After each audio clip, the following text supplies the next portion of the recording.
would have this high status when they go to circles, learn Islam and learn about Islam. And today's topic is about this, the virtues of seeking knowledge. We all should seek knowledge. Why do we seek knowledge? Because the Prophet ﷺ said, طلب العلم فريضة على كل مسلم ومسلمة. Seeking knowledge is a faridah, is an obligation for every Muslim, for every single Muslim. And the word Muslim includes also a Muslima, the sister Muslim. So when the word is mentioned in the Quran, Muslim, or any words mentioned in a male form, it means it includes both Muslim and a Muslima, a believer, a male believer and the female believers. So everyone is required to seek knowledge. And what the knowledge that is mentioned in the hadith is meant to be for the Islamic knowledge, the knowledge of the religion, the knowledge of the faith. Because without knowledge, we don't know Allah subhanahu wa ta'ala. And without knowing Allah subhanahu wa ta'ala the better way, we are not going to give Allah subhanahu wa ta'ala the respect and the glorification, the praising that Allah subhanahu wa ta'ala worth it.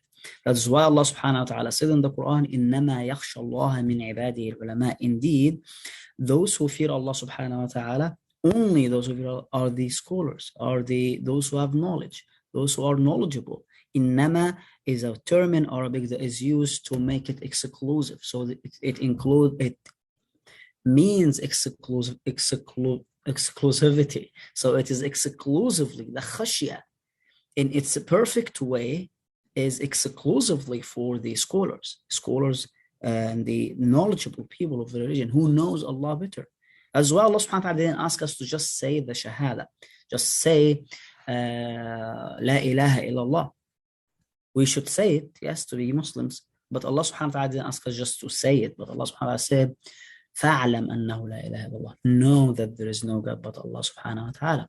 And this is a higher level than bearing witness that there is no God but Allah. It is a level that فَاعْلَمْ أَنَّهُ لَا إِلَهَ. Know that there is no God but Allah. And this knowledge comes with study, comes with deliberation and searching and thinking, contemplating of them in the Quran, contemplating in the universe, because as the Quran is the written word of Allah subhanahu wa ta'ala, this universe is the seen word of Allah subhanahu wa ta'ala, is the what we call it, the visible word of Allah subhanahu wa ta'ala. The Quran is interpreted in the universe. When we can reflect in the universe, we can see Allah subhanahu wa ta'ala, we can see His power, we can see His mighty, we can see His wisdom, we can see His mercy, and we can see His greatness in this universe around us.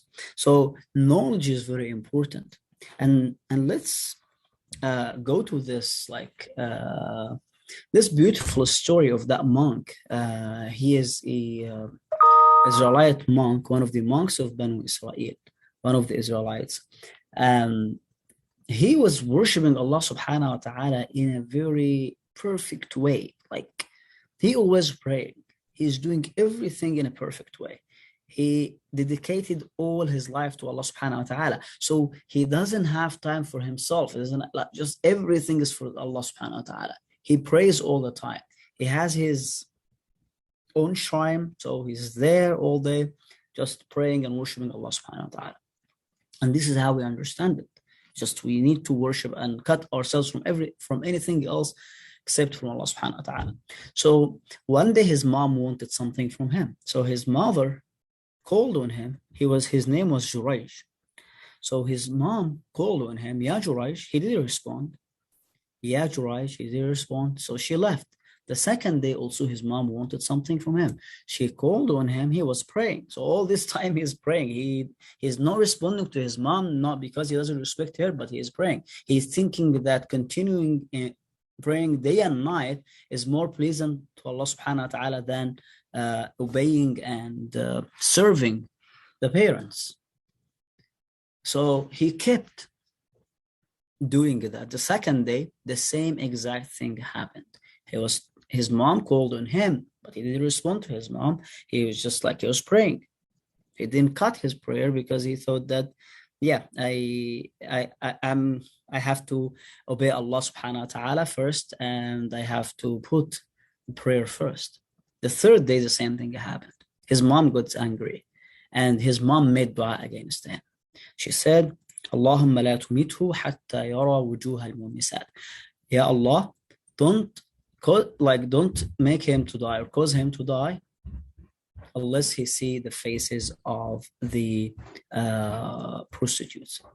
So Allah subhanahu, like this was a very strong dua from his mom at the time of anger, because he was not listening to her. He was not listening to his mom. He was not obeying his mom. He was thinking, the view of Jurayj at that time is that like prayer is higher than obeying my mom. Prayer is more precious than just like listening to what my mom is trying to tell me. Prayer is higher than serving my mom. And why he reached that level? Because this is what he knows. So let's see what happens with Jurayj. So after his mom made this dua against Jurayj, what happened to Jurayj? So one of the prostitutes tried to approach him, but Jurayj kept avoiding her and turning her away. So one day she made a deal with some of the people in the city of Jurayj that she is going to seduce Jurayj, she is going to tempt Jurayj, and she is going to cause him a scandal amongst people. So when his mom made this dua against him, she wanted him to be humiliated, and she wanted his reputation to be like down to theirs, or to be destroyed. So she wanted his reputation to be destroyed. So what happened to Jurayj is exactly what his mom wanted. So this prostitute tried many things. Then she like committed adultery with someone else, trying to accuse Jurayj for causing her to have this baby. So after she became pregnant from another man, she came to the people in the city while they were all gathering and said, "This is the baby of Jurayj." She was still pregnant. And people got angry and mad. So because like public don't wait and see and deliberate news and try to see if they are true or false. They just go. They want an action. So they went to Jurayj shrine and they destroyed the shrine, and they wanted to execute Jurayj for what he did, because they keep thinking of him, looking up at him, that he is the monk of the city. He is the one who is the most worshiper of the city, the whole city. So they wanted to execute him. But when she gave birth to a baby, Jurayj, like he wanted the baby to speak, so he woke the baby, and the baby started speaking. And he asked the baby, "Who's your dad?" He pointed to the other man, and he said, "My dad is the shepherd, the guy with whom this prostitute committed adultery." So this was a miracle from Allah subhanahu wa ta'ala, and this is mentioned in one of the hadiths of the Prophet sallallahu alaihi wasallam. But let's see how the Prophet sallallahu alaihi wasallam commented on that hadith. The Prophet sallallahu alaihi wasallam said, "رحم الله جريجا لو كان فقيها لأجاب أمه." May Allah be mercy with Jurayj. If he was a man of fiqh, if he has knowledge, he is a good worshipper. He's a hard-working worshipper, but he doesn't have fiqh. He doesn't have knowledge. If he has knowledge, if he is knowledgeable, if he knows the religion in a better way, he would respond to his mom. He would cut his prayer and respond to his mom, because this is like the highest level to obey and to obey your parents, because it is mentioned right away after worshiping God. Like after you worship Allah subhanahu wa ta'ala, you have to obey your parents. And for Jurayj, he didn't understand that. He understood that this is because of lack of knowledge. So to be good Muslims, to worship Allah subhanahu wa ta'ala the right way, we need to have the knowledge. Not every worship we're going to do to Allah subhanahu wa ta'ala would be acceptable, would count, if we don't have the knowledge. It is narrated also another worshiper, as a monk, and the Prophet ﷺ kept giving these examples from the people who in the past, to give us an example that we need to seek knowledge. It's not all about worship. It's not all about being sincere and do horrible things but out of being sincere, and you don't know that they are harmful. You don't know that they are not acceptable in Islam. So a guy in the past also, he was a very good worshiper, but the shaitan wanted to play with his mind. So the shaitan didn't tell him don't to pray. The shaitan told him, if you know what, if you get a mouse and you tie it to your neck as a necklace, or as a necklace, with a chain to your neck, this would be more pleasant to Allah, because he doesn't have the knowledge. He thought that this shaitan could be a knowledgeable person, and he obeyed that, and he kept praying with that thing there, which invalidate the prayer. So if you don't have the knowledge, the proper knowledge, you will not be able to worship Allah subhanahu wa ta'ala. That's why we need to seek knowledge. That's why the Prophet ﷺ said, "Man salaka tariqan yaltamisu fihi ilman, sahhala Allahu bihi lahu tariqan al-jannah." Whoever takes a way toward the seeking knowledge, Allah subhanahu wa ta'ala will make an easy way for him also to enter paradise. So a way toward the knowledge is perfectly parallel with a way toward paradise. So we have, like, if you go to that way of knowledge, there is a parallel way paved for you to paradise in the day of judgment. This is a powerful hadith. It has a continuation, and the continuation is وَإِنَّ الْمَلَائِكَةَ لَتَضَعُ أَجْنِحَتَهَا لِطَالِبِ الْعِلْمِ رِضًا بِمَا يَصْنَعُ.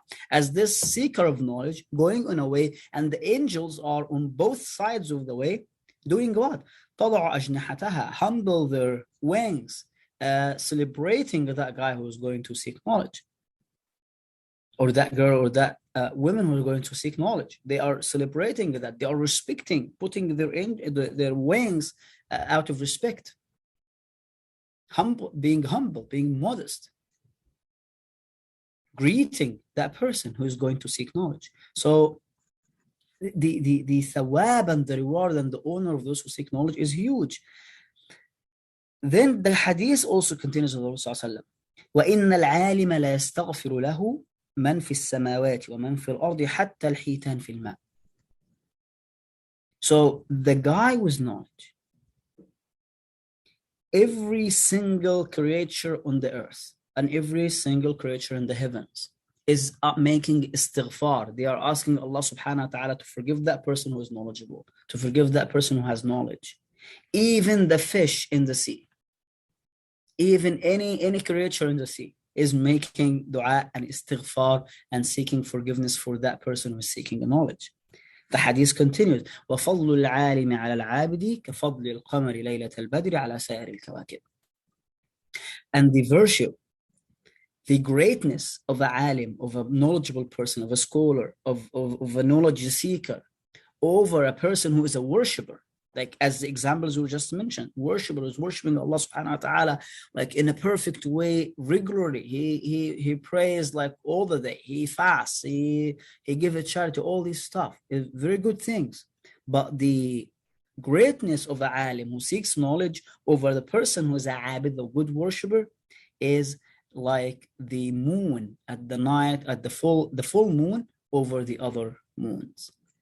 And in a different hadith, كَفَضْلِي عَلَى أَدْنَاكُمْ, and this is very powerful statement, as the greatness of the Prophet ﷺ over any one of us, or the least of us, the least of us. So see the gap between the Prophet ﷺ and the least amongst us Muslims, it is a huge gap. So this is the same, the greatness of a alim, the virtue of a alim is the same exact way over the abid. Is not even a normal person who doesn't have knowledge and he doesn't have also worship. He's not worshiping Allah subhanahu wa ta'ala right way. No, over a abid who is very high in worship, but the alim is overweighing them in a great way. وَإِنَّ الْعُلَمَاءَ وَرَثَةُ الْأَنْبِيَاءِ. And those who seek knowledge, the knowledge seekers, are the ears of the prophets. So prophets left wealth, but this wealth is not money, is not real estate. The wealth is knowledge. Whoever wants to to inherit prophets, they would seek knowledge, because this is their wealth. This is what they left. This is what the Prophet ﷺ is teaching us. This is the wealth of the scholars, of the prophets. So the prophets left us a wealth, left us inheritance. This inheritance is knowledge. Whoever seek knowledge is an ear of the prophets. So the knowledgeable people and those who are knowledge seekers are the ears of the prophets. فَمَنْ أَخَذَهُ, whoever seeks the knowledge, أَخَذَ بِحَظٍ وَافِرٍ, he got in abundance of wealth. Those who have knowledge, they have abundance of wealth. Not the money that counts, nor the cars, nor the kids, nothing. Knowledge. That's why when one of us dies, what happens? Nothing would benefit them except three things. Sadaqah jariyah, charity, continuous charity. علم ينتفع به. If you have knowledge, if you are a man of knowledge and you left this knowledge after you die, and people are benefiting from your knowledge, so here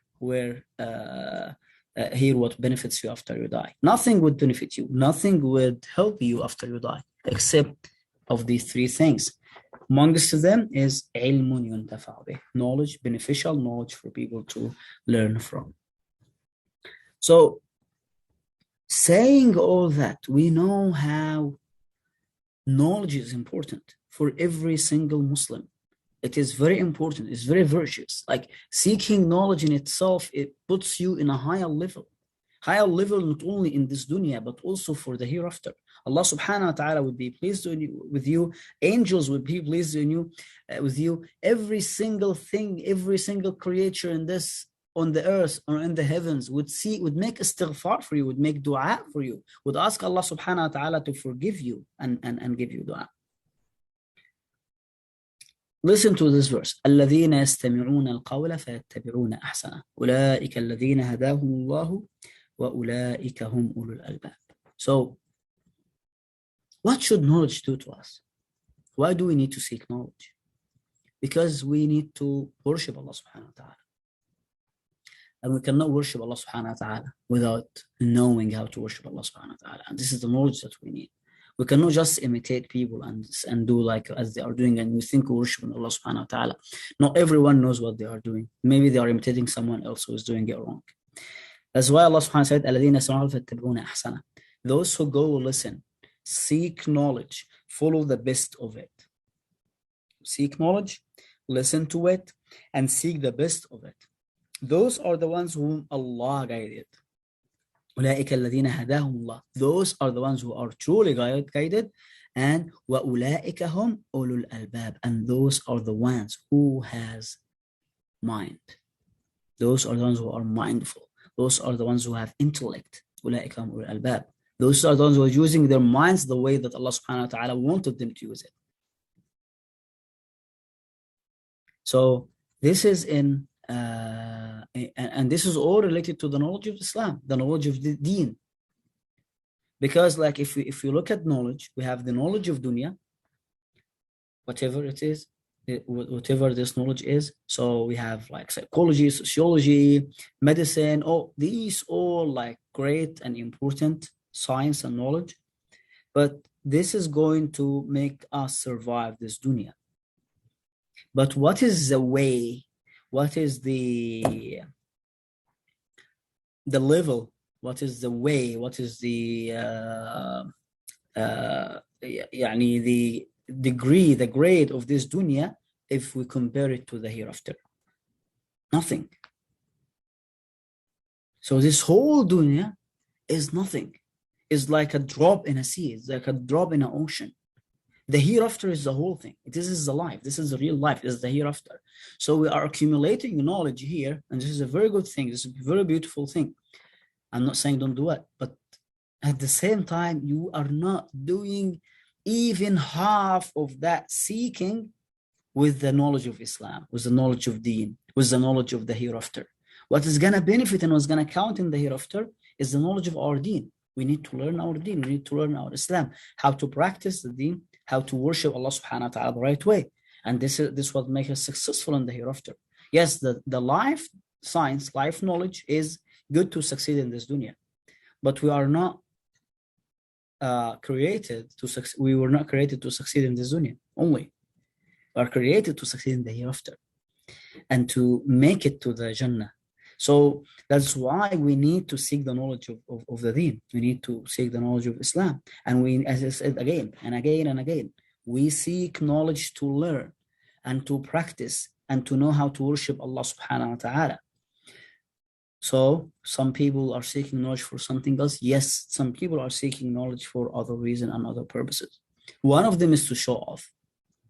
And we should always be aware of that thing, aware of showing off. We are not seeking knowledge to show off, to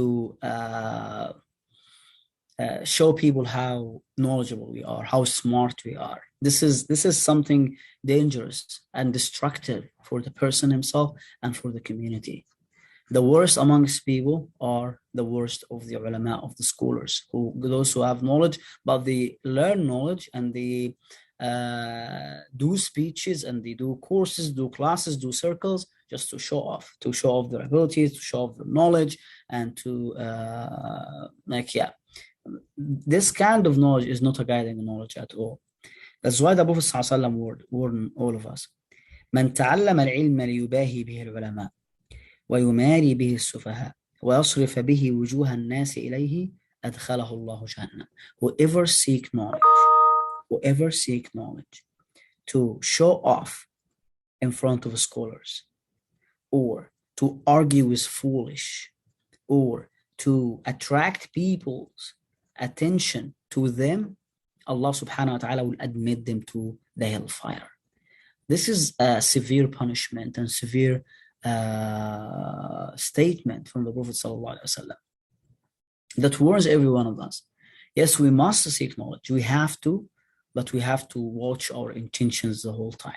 Intentions matters the most. We need to always be watchful for this, for our intentions. Why are we seeking knowledge? Is it to show off in front of scholars or those who are knowledgeable? Is it to make arguments with those who are foolish, who have no basis of knowledge? And here doesn't mean that don't argue with people. It means don't argue where you know that those people are not arguing for learning. They are arguing just to argue.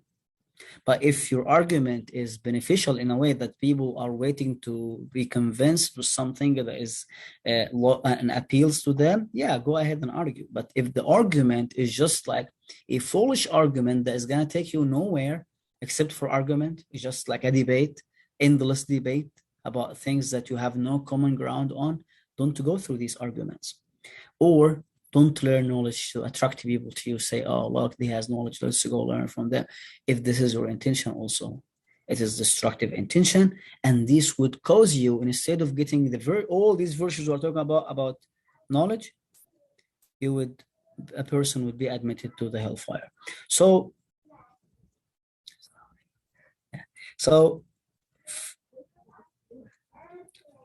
we learn here that it is a must for every Muslim, and every Muslim should learn and should seek knowledge.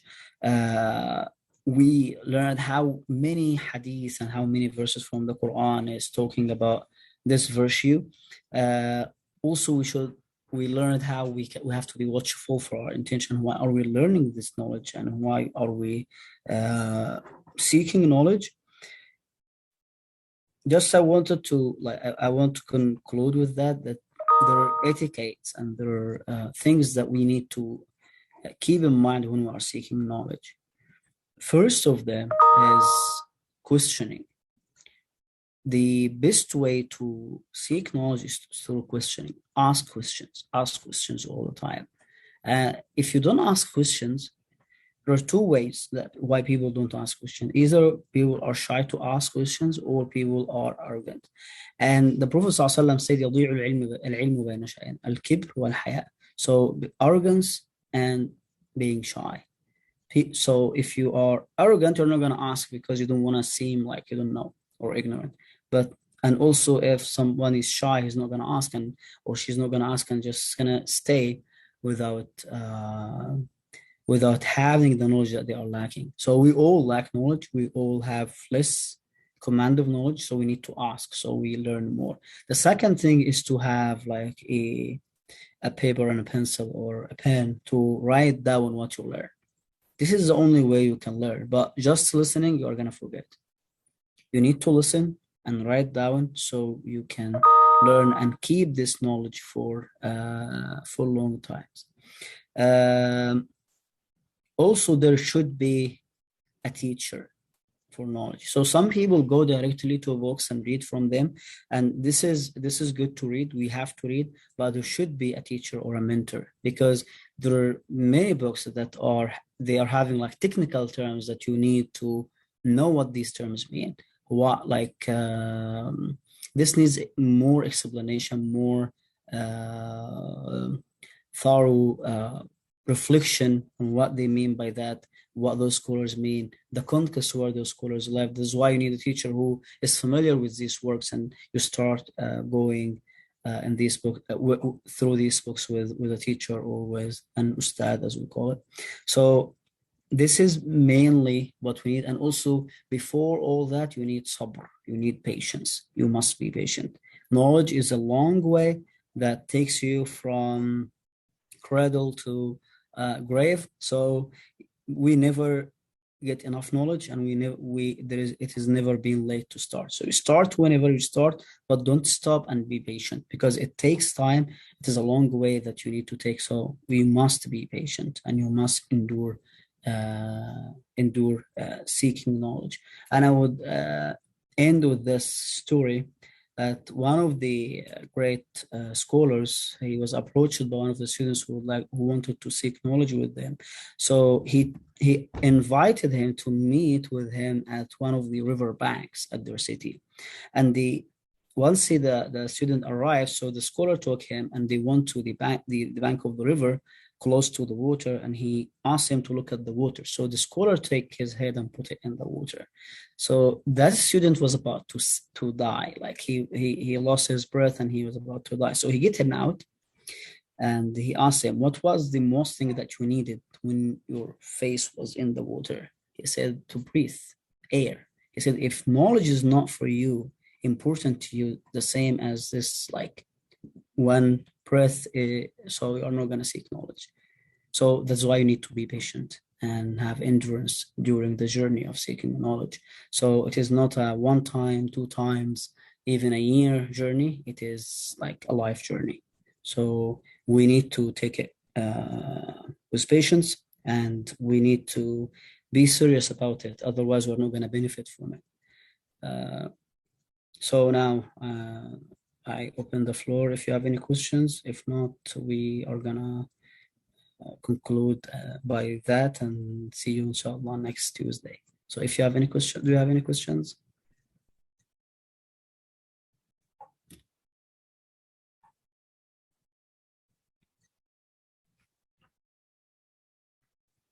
Okay, then inshallah we'll see you next Tuesday, 12 p.m. inshallah. Assalamu alaikum.